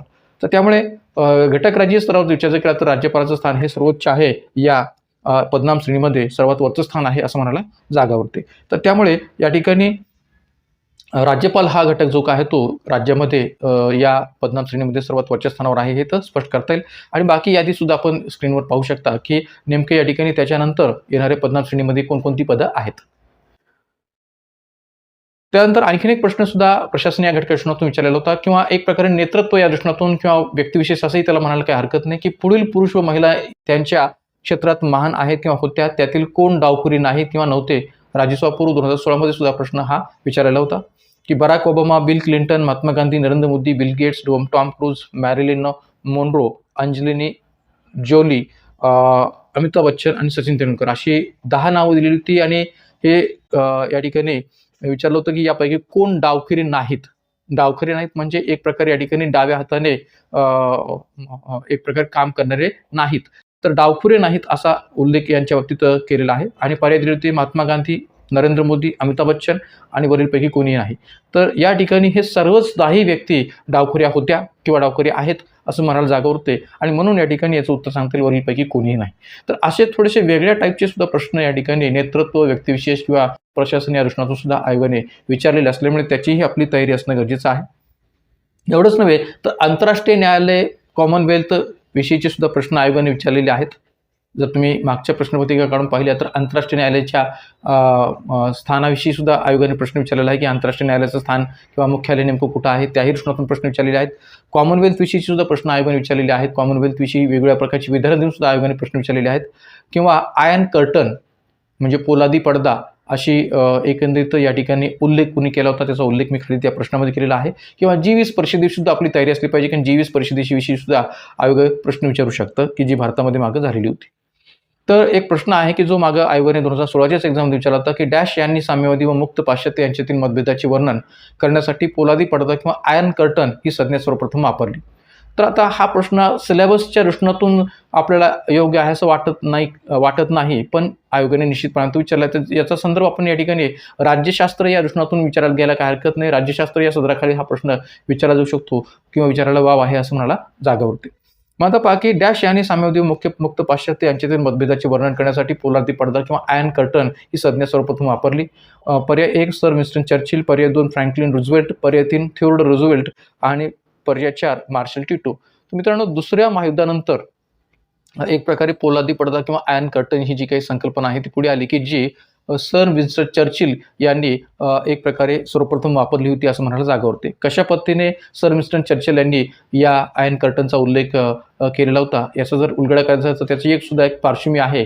आणि नेमकं आयर्न कर्टन किंवा पोलादी पडदा ही जी काही संज्ञा आहे ते जर्मनीच्या उष्णातून अधिकाधिक आहे असं म्हणायला जागा होते. कशा पद्धतीने, थोडक्यात मी त्याचा उल्लेख इथं पुढे केलेला आहे, की ब्रिटनचे माजी पंतप्रधान सर विन्स्टन चर्चिल यांनी दुसऱ्या महायुद्धानंतर 5 मार्च 1946 रोजी केलेल्या भाषणात साम्यवादी आणि मुक्त पाश्चात्य यांच्यातील मतभेदाचं वर्णन करण्याच्या हेतूने पोलादी पडदा किंवा आयर्न कर्टन ही संज्ञा सर्वप्रथम वापरली होती. कधी? 1946 मध्ये.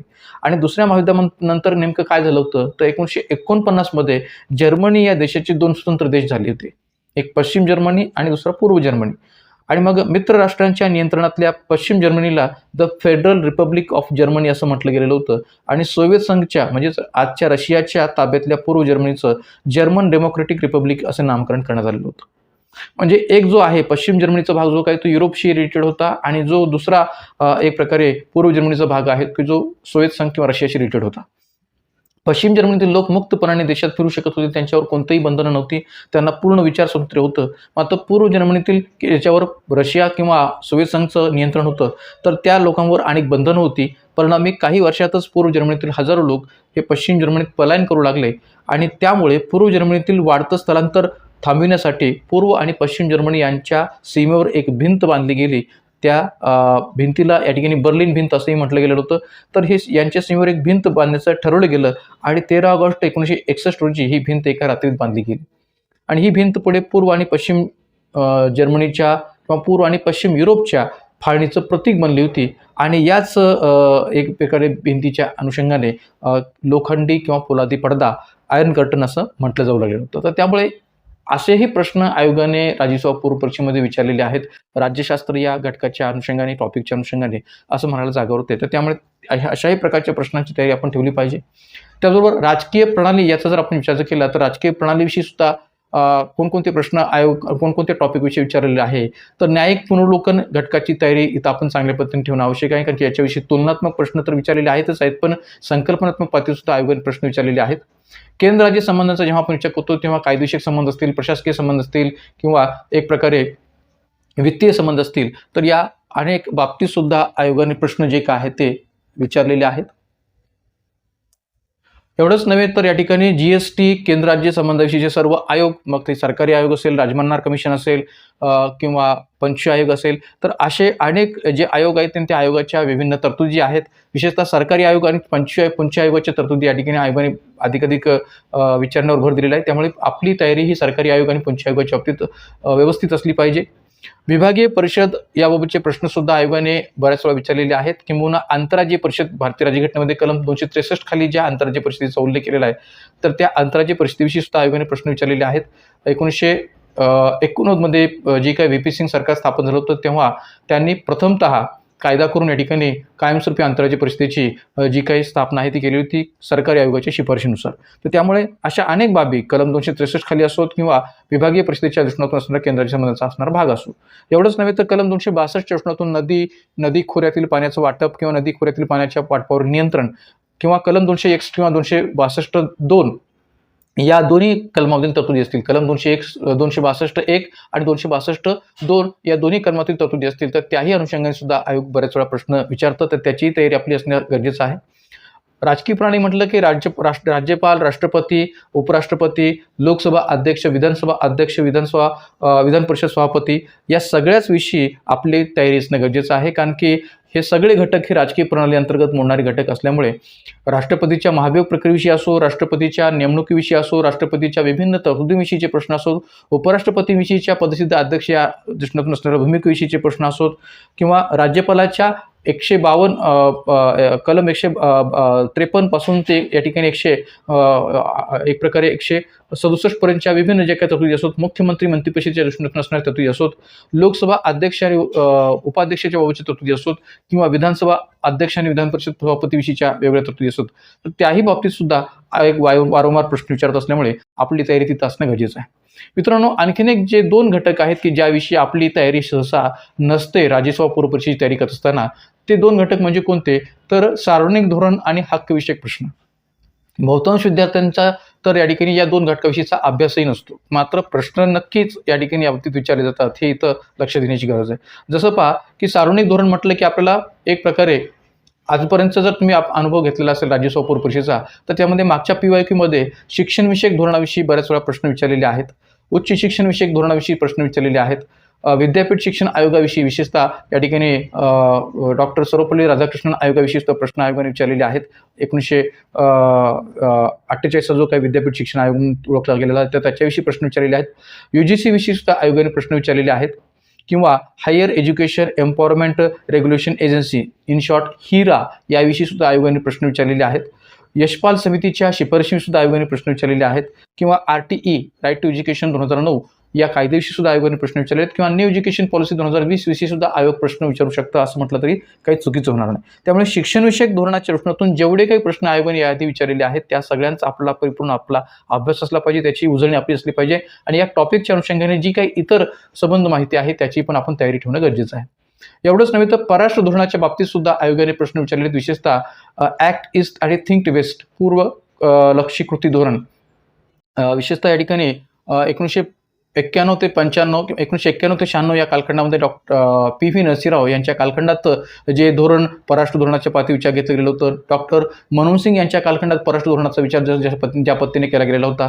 किंवा नरेंद्र मोदी सत्तेवर आल्यापासून 2014 पासून जे काही वेगळ्या प्रकारचं परराष्ट्र धोरण आपल्याकडे विचार घेतलं गेलं आहे, तर त्या संबंध परराष्ट्र धोरणाविषयीचे सुद्धा प्रश्न आयोगाने विचारलेत. मग या ठिकाणी नरसिंहराव यांच्याविषयीचे असोत किंवा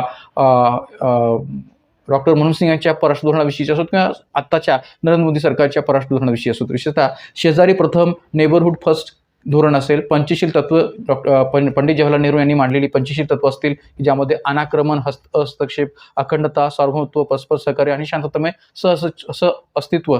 तर हे जे काही पंचशील तत्व पंडित जवाहरलाल नेहरूंनी आपल्या परराष्ट्र धोरणाचा पायाभूत एक प्रकारे गाढा म्हणून पायाभूत संदर्भ म्हणून या ठिकाणी स्पष्ट केलेली होती. तर त्या पंडित जवाहरलाल नेहरूंची असणारी पंचशील तत्व असतील किंवा नरेंद्र मोदी यांचं शेजारी प्रथम हे धोरण असेल, तर ही जी काही परराष्ट्र धोरणाविषयीची बाजू आहे ती अभ्यासत असताना आपल्याला संबंध पंतप्रधानांच्या कालखंडातल्या परराष्ट्र धोरणाची किमान तरी माहिती असणं गरजेचं आहे. त्यानंतर लोकसंख्या विषयक धोरणाविषयी सुद्धा आयोगाने बरेच वेळा प्रश्न विचारले. विशेषतः राष्ट्रीय लोकसंख्या धोरण 2000 विषयी 2 वेळा प्रश्न आयोगाने विचारलेले आहेत. एवढंच नव्हे तर केंद्र राज्य सरकारच्या विविध योजना, त्यामध्ये डॉक्टर APJ अब्दुल कलाम अमृत आहार योजना असेल, प्रधानमंत्री जनधन योजना असेल किंवा इतर अनेक प्रकारच्या अनेक योजना. आता लाडक्या बहिणीच्या योजनेविषयीचा प्रश्न लगेच विचारला जाईल असं मी म्हणणार नाही, पण ज्या काही याआधी मनरेगाविषयी प्रश्न विचारलेले आहेत, तर ज्या काही केंद्र सरकारच्या विभिन्न योजना आहेत, तोही सार्वजनिक धोरणाचा भाग म्हणून ओळखला जातो. त्यामुळे त्या योजनांच्या बाबतची संबंध माहिती आपल्याला असणं गरजेचं आहे. राष्ट्रीय युवक धोरण 1988, 2003, 2014 या तिन्ही दृष्टीतून या तिन्ही वर्षांबाबतच्या राष्ट्रीय योग धोरणविषयीचे प्रश्न आयोगाने विचारलेले आहेत, तर त्या पण बाबतची तयारी आपली असावी. त्यानंतर हक्कविषयक प्रश्न, विशेषतः मानवी हक्कविषयक प्रश्नांचा जेव्हा आपण विचार करतो, तेव्हा विशेषतः राष्ट्रीय मानवाधिकार आयोग किंवा राष्ट्रीय मानवाधिकार आयोगाला जोडून इतर जे काही आपल्याकडे काही घटनात्मक आणि वैधानिक आयोग आहेत, मग त्यामध्ये राष्ट्रीय अनुसूचित जाती आयोग असेल, राष्ट्रीय अनुसूचित जमाती आयोग असेल, राष्ट्रीय मागासवर्गीय आयोग असेल किंवा राष्ट्रीय अल्पसंख्याक आयोग असेल, राष्ट्रीय महिला आयोग असेल, या सगळ्या आयोगांच्या दृष्टीतून सुद्धा प्रश्न आयोग विचारू शकतं, MPSC विचारू शकते. तर त्यामुळे राष्ट्रीय मानवाधिकार आयोगाची अधिकाधिक आपली तयारी असली पाहिजे. विशेषतः राष्ट्रीय मानवाधिकार आयोग, त्याची रचना, अधिकार कार्य, त्याची निवड समिती, याबाबत सुद्धा प्रश्न आयोग विचारतो. जसं तर मागे आयोगाने 2014च्या राज्यसेवा पूर्वमध्ये हा प्रश्न विचारला होता की राष्ट्रीय मानवाधिकार आयोगाचे अध्यक्ष आणि सदस्यांची नेमणूक खालीलपैकी कोणती निवड समिती करते किंवा या निवड समितीमध्ये कोणाचा समावेश असतो? तर A, लोकसभेचे अध्यक्ष, B, राज्यसभेचे उपाध्यक्ष, C, लोकसभेतील विरोधी पक्षनेते, D, राज्यसभेतील विरोधी पक्षनेते, E, पंतप्रधान आणि केंद्रीय गृहमंत्री. तर साधारणपणे या ठिकाणी राष्ट्रीय मानवाधिकार आयोगाच्या बाबतची जी काही अध्यक्ष सदस्यांची निवड करणारी निवड समिती असते, त्यामध्ये या सर्वच 6 सदस्यांचा विचार केला जातो किंवा 6 घटकांचा विचार होऊ शकतो. या निवड समितीमध्ये हे सर्वच पर्याय या ठिकाणी येतात. म्हणून या ठिकाणी या प्रश्नोत्तर पर्याय क्रमांक 4 A, B, C, D, E, F हे आपल्याला देता शकेल, कारण की हे सर्वच घटक जे आहेत की जे या राष्ट्रीय मानवाधिकार आयोगाच्या निवड समितीमध्ये मोडतात. म्हणजे सांगायचं तो काय, तर आपल्याकडे राष्ट्रीय मानवाधिकार आयोगाच्या अध्यक्ष सदस्यांची नेमणूक राष्ट्रपतीकडून केली जात असली तरी त्या निवड समितीमध्ये एक प्रकारे एक प्रकारे 6 सदस्यीय निवड समितीकडून ही निवड होते आणि त्या निवड समितीमध्ये पंतप्रधान, गृहमंत्री, लोकसभा सभापती, राज्यसभा उपसभापती, लोकसभा विरोधी पक्षनेता आणि राज्यसभा विरोधी पक्षनेता या सर्वांचा समावेश होतो. तर राष्ट्रीय मानवाधिकार आयोगाच्या रचनेविषयी सुद्धा प्रश्न विचारला जाऊ शकतो किंवा इतर जे काही मी आयोगांची नावं घेतली त्याही अनुषंगाने त्यांच्या रचना, अधिकार, कार्याविषयी प्रश्न विचारायला आयोगाला वाव आहे. एवढंच नव्हे तर खालील विधाने विचारात घ्या. याही अर्थाने मानवी हक्काविषयी प्रश्न आयोगाने कसा विचारला तर पहा. राज्यसभा पूर्व 2019 मध्ये की भारताची युनोच्या मानवी हक्कांच्या संदर्भातील सर्वोच्च संस्थेवर 1 जानेवारी 2019 पासून सुरू होणाऱ्या 3 वर्षाच्या कालावधीसाठी निवड झालेली आहे. ब. युनोच्या मानवी हक्क परिषदेच्या निवडणुकीत आशिया पॅसिफिक गटात सर्व उमेदवारांमध्ये सर्वाधिक अशी 188 मते भारतास मिळाली. भारत यापूर्वी जिनिव्हा येथे स्थित मानवी हक्क परिषदेवर 2010 ते 2013 आणि 2013 ते 16 या कार्यकाळासाठी निवडला गेला होता. वरीलपैकी कोणते विधान किंवा विधाने सत्य आहेत? पर्याय उत्तरे: पर्याय 1 फक्त अ, पर्याय 2 अ आणि ब, पर्याय 3 फक्त क, पर्याय 4 वरील सर्व. तर हा जो काही प्रश्न आहे तो थोडासा या ठिकाणी करंट अफेअर्स आणि त्याचबरोबर मानवी हक्क या दोन्ही अंशाने आयोगाने विचारलेलं होतं 2019च्या राज्यसभा पूर्वमध्ये. तर या ठिकाणी या 3 विधानांमध्ये फक्त 2च विधाने बरोबर आहेत. ती म्हणजे कोणती? तर पर्याय 2 मधली अ आणि ब ही 2 विधानं आपल्याला त्याची उत्तर सांगता येतील. का? कारण की एक लक्षात घ्या की भारत जर आपण पाहिलं तर मानवी हक्कांच्या पातळीवर यापूर्वी जिनिव्हा स्थित मानवी हक्क परिषदेवर 2006 मध्ये सर्वप्रथम निवडला गेला होता. कधी? 2006 मध्ये. तर मग या ठिकाणी या सर्व बाबतीची माहिती ठेवत असताना आपल्याला ही सगळी माहिती असणं गरजेचं आहे की भारत हा यापूर्वी जिनिव्हा स्थित मानवी हक्क परिषदेवर 2006 मध्ये प्रथम निवडला गेला होता. त्यानंतर आशिया पॅसिफिक गटात 2008 ते 10, 2012 ते 14, 2015 ते 17, 2019 ते 21 या कार्यकाळासाठी निवडला गेला. सध्या भारत हा आशिया पॅसिफिक गटात 2022 ते 24 या कार्यकाळासाठी सुद्धा निवडला गेलेला आहे आणि हा कार्यकाळ 3 वर्षांचा असतो.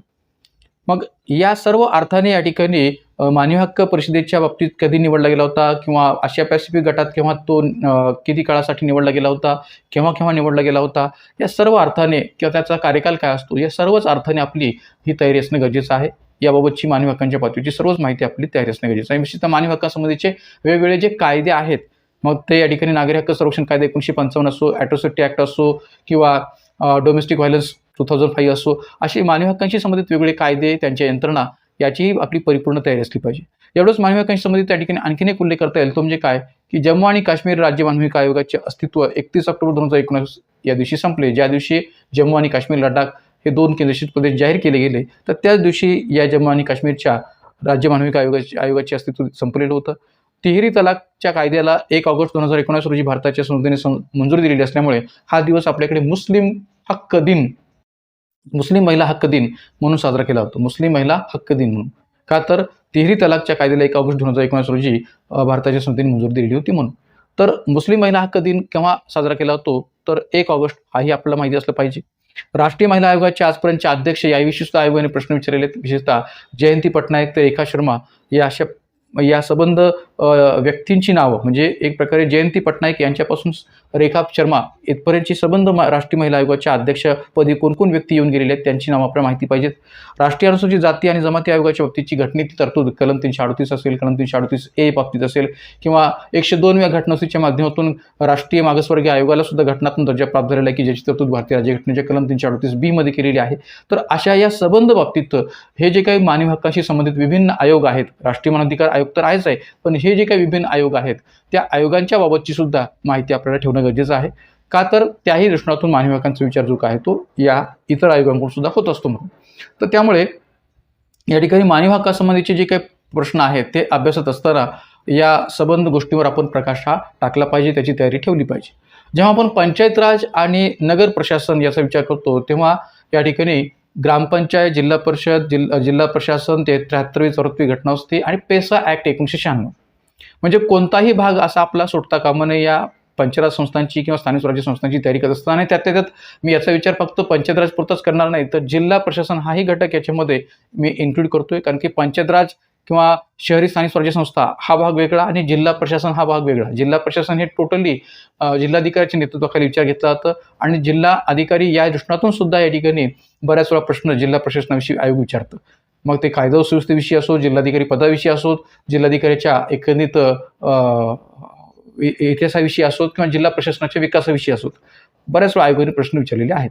त्याचबरोबर पंचायत राजचा जेव्हा आपण विचार करतो तेव्हा ग्रामपंचायतीच्या बाबतीत विशेषतः अलीकडच्या कालखंडात जे महत्त्वपूर्ण बदल झालेले आहेत, म्हणजे सरपंचांची थेट जनतेतून निवडीचा निर्णय असेल किंवा एक प्रकारे आपल्याकडे महानगरपालिकेच्या पातळीवर नामनिश्चित सदस्यांच्या बाबतीत असणाऱ्या 2022-23 मधल्या बदलांचा जर विचार करायचा तर तो बदल असेल, किंवा एकंदरीत या ठिकाणी पंचायत समिती किंवा जिल्हा परिषद अध्यक्ष उपाध्यक्ष असेल किंवा पंचायत समिती सभापती यांच्या कार्यकाळाच्या बाबतीत एकनाथ शिंदे सरकारच्या माध्यमातून नेमका कोणता निर्णय घेतला गेलेला आहे, त्याबाबतचे अपडेट असतील, किंवा या ठिकाणी जिल्हा परिषदेविषयी किंवा ग्रामपंचायतीविषयी किंवा पंचायत समितीविषयीची असणारी जी काही रचना अधिकार कार्य आहेत किंवा त्यांच्या विभिन्न जे काय कायद्याबाबतचे तरतुदी, 1958चा ग्रामपंचायत कायदा असेल किंवा 1961चा पंचायत समिती जिल्हा परिषद अधिनियम असेल, त्याही बाबतच्या तरतुदी, आणि नगर प्रशासनाच्या बाबतीत जर विचार केला तर महापालिका, नगर परिषद किंवा नगरपंचायतीबाबतच्या घटनेतल्या तरतुदी असतील तर त्याही रचनातून आपली परिपूर्ण तयारी असली पाहिजे. विशेषतः 73 आणि 34 घटनावलीचा विचार करत असताना 73 आणि 34 घटनावलीमधल्या कलम 243 पासून कलम 243 जी पर्यंतच्या ज्या काही तरतुदी आहेत, कलम 243 ते कलम 243 जी पर्यंतच्या ज्या काही तरतुदी आहेत, मग त्यामध्ये कलम 243 डी चा संदर्भ आपल्याला आरक्षणाच्या पातळीवर घेता येऊ शकतो, किंवा शहरी संस्थांच्या पातळीवर कलम 243 टीचा संदर्भ आपल्याला आरक्षणाच्या पातळीवर घेता येऊ शकतो. तर या ठिकाणी या संबंध 73 आणि 34 घटनावलीतल्या ज्या काही संबंध तरतुदी आहेत कलमांसह आपल्या तयार असल्या पाहिजेत, जेणेकरून आपला तो परिपूर्ण अभ्यास झाला असं म्हणायला जागा होते. एवढंच नव्हे तर भाग 9A कोणत्या घटनावलीनुसार विचार घेतलेला आहे, भाग 9 कोणत्या घटनावलीनुसार विचार घेतला गेलेला आहे, 73 आणि 34 घटनावलीचा या भाग 9 आणि 9A नेमका संबंध कसा आहे, याही बाबतीत आपली तयारी असणं गरजेचं आहे. एवढंच नव्हे तर जे काही आपल्याकडे 5वं परिशिष्ट आहे, ते 5व्या परिशिष्टाशी संबंधित जे काही पेसा कायदा 1996 आहे, तर त्या पेसा कायद्यातल्या विभिन्न तरतुदी, विशेषतः पेसा क्षेत्रांतर्गत असणाऱ्या ग्रामसभेबाबतच्या तरतुदी सुद्धा आपल्याला अभ्यासणं अपेक्षित आहे, कारण की त्याही बाबतीत आयोगाने प्रश्न कधी विचारलेले आहेत. त्यानंतर इतर घटकांच्या पातळीवर जर विचार करायचा झाला तर इतर घटक कोणते आहेत की ज्याच्या बाबतीत आपण तयारी ठेवणं गरजेचं आहे. तर कधी आयोग controller and auditor general of India, म्हणजेच भारताचा नियंत्रक व महालेखा परीक्षक, महाधिवक्ता, महान्यायवादी, इतर देशांच्या घटनांचा भारतीय घटनेवर पडलेला प्रभाव, विविध घटक राज्यांची स्थापना, राजकीय पक्ष, याही बाबतीत प्रश्न कधी या ठिकाणी विचारत गेलेला आहे किंवा विचारतं. मागच्या लोकसभा निवडणुका ज्या काही आपल्याकडे झालेल्या आहेत तर त्या लोकसभा निवडणुकांविषयी सुद्धा जर प्रश्न विचारला गेला तर नवल असणार नाही. 2024च्या मागचा ज्या काही लोकसभा निवडणुका झालेल्या आहेत, आता आपल्याला वाटणं साहजिक आहे किंवा या ठिकाणी आपली एक्झाम जी काय आहे ती खूप उशिराने होऊ आहे, नियोजित टाइम टेबलनुसार ती होत नाही आहे, बऱ्याच वेळा ती पुढे ढकललेली असल्यामुळे त्यामुळे लोकसभा निवडणुकांविषयीचे प्रश्न विचारले जातील किंवा राजकीय पक्षांच्या बलाबलाविषयी प्रश्न विचारले जातील याची शक्यता कमी वाटते, पण तरी आपली तयारी त्या ठिकाणी असणं गरजेचं आहे. तर या संबंध इतर घटकाविषयी सुद्धा आयोग नेहमी प्रश्न विचारत असल्यामुळे राज्यव्यवस्था घटकाच्या अंतर्गत हे इतरही घटक आपण चांगल्या पद्धतीने अभ्यासणं गरजेचं आहे. आणि त्याचबरोबर या ठिकाणी चालू घडामोडीविषयीचे जे काही प्रश्न आहेत पॉलिटीच्या अनुषंगाने किंवा राज्यव्यवस्था घटकाच्या अनुषंगाने त्याची पण तयारी आपण ठेवली पाहिजे. विशेषतः सार्वजनिक धोरण या टॉपिकमध्ये राज्यव्यवस्था घटकाच्या पातळीवर चालू घडामोडीचे प्रश्न विचारायला आयोगाला वाव आहे, मानवी हक्काच्या पातळीवर सुद्धा तो वाव आहे, निवडणुकांच्या पातळीवर सुद्धा तो वाव आहे असं म्हणायचं जागा होते. तर त्यामुळे चालू घडामोडीविषयी संबंध माहिती राज्यव्यवस्था घटकाच्या अनुषंगाने आपण तयार ठेवणं गरजेचं आहे. तर या सर्व अर्थाने जेव्हा आपण विचार करतो तेव्हा या ठिकाणी आपल्याला असं म्हणता येऊ शकेल की जेव्हा आपण राज्यसभा पूर्वपरीक्षेची तयारी करू किंवा इतर कोणत्याही प्रकारच्या पूर्वपरीक्षेची तयारी करू तेव्हा आपल्याला आपल्या सिलेबसमध्ये जे दिलेले संबंध घटक किंवा टॉपिक आहे त्याची विस्तृत माहिती असणं गरजेचं आहे किंवा त्याचा विस्तृत आपला अभ्यास असणं गरजेचं आहे. आणि म्हणून परीक्षेला जाता या व्हिडिओच्या माध्यमातून मी एवढं सांगण्याचा प्रयत्न करतोय की जेणेकरून आपल्याला असं वाटू नये किंवा कोणता घटक किंवा कोणता टॉपिक आपला अभ्यासाचा राहिलेला नाही आहे, याची धाकधूक किंवा याची चिंता आपल्याला वाटू नये या हेतूनच या ठिकाणी परीक्षेला जाता या व्हिडिओचं प्रयोजन मी या ठिकाणी मुद्दामून केलेलं आहे. मी दरवेळेस ते या ठिकाणी पूर्वपरीक्षेच्या किंवा मुख्य परीक्षेच्या अनुषंगाने करतो. तर मी जे काही सांगितलं राज्यव्यवस्था घटकासंबंधीचे हे संबंध टॉपिक जे आहेत किंवा टॉपिकच्या अनुषंगाने वेगवेगळ्या प्रकारचे प्रश्न कसे विचारलेले आहेत याच्याविषयी थोडक्यात माहिती मी दिलेली आहे. तर त्या बाबतचा आपण आढावा जो काय तो योग्य पद्धतीने घ्यावा आणि त्या माध्यमातून जर का आपला कोणता घटक किंवा टॉपिक आपला अभ्यासाचा राहिलेला असेल तर निश्चितपणे तो पुन्हा एकदा आपण त्याची उजळणी किंवा पुन्हा त्याची आपण चांगल्या पद्धतीने माहिती काढावी आणि त्याची रिव्हिजन घडवून आणावी. तर मित्रांनो या ठिकाणी या पूर्ण व्हिडिओच्या माध्यमातून एकच या ठिकाणी सांगण्याचा हेतू आहे की आपण आपल्या राज्यसभा पूर्वपरीक्षेला चांगल्या पद्धतीने सामोरं जा आणि एक प्रकारे कोणताही आपला राज्यव्यवस्था घटकाविषयीचा प्रश्न चुकणार नाही किंवा त्याचे मार्क्स जाणार नाहीत याची काळजी घ्या किंवा त्या दृष्टीने आपली परिपूर्ण तयारी असू द्या. तर मित्रांनो, पुन्हा जाता जाता सर्वांना विनंती की एक प्रकारे आपल्या या यूट्यूब चॅनलला, Indian polity by V K Shinde या यूट्यूब चॅनलला अधिकाधिक संख्येने सबस्क्राईब करा, लाईक करा आणि शेअर करा. आणि सर्वांना आगामी राज्यसभा पूर्व परीक्षा 2024 या दृष्टिकोनातून सर्व तमाम महाराष्ट्रातल्या विद्यार्थ्यांना या राज्यसभा पूर्व परीक्षेच्या शुभेच्छा. Best of luck. All the best. धन्यवाद.